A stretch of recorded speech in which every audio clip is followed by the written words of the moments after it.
Basically, it's a process where, somebody comes in, has an area of their body that they may not like.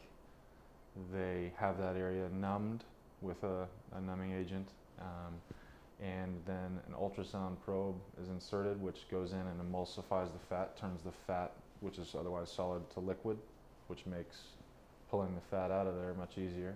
Dr. Ethan Philpott is a plastic surgeon at Quincy Medical Group. He said VASER Lipo is more gentle than traditional lipo. Patients are awake during the procedure, which can be used to remove unwanted fat from thighs, hips, abdomen, chins, and other problem areas that diet and exercise can't fix.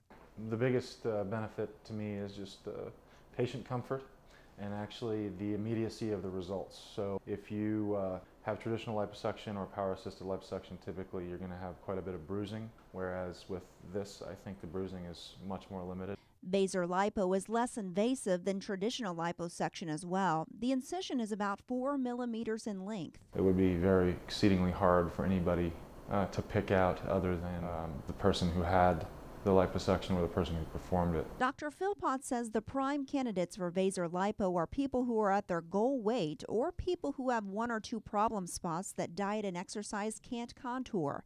This procedure promises less bruising and pain than the more traditional liposuction. The lesser pain and bruising with the VASER both have to do with the amount of elbow grease that the surgeon has to use to do the procedure. The procedure lasts about 3 hours. Some people can go back to work the next day or 2, depending on their work duties. Dr. Philpott likes his patients to restrict strenuous activity for anywhere from 7 days to 2 weeks. Patients also will be asked to wear a post-operative garment for about 6 weeks.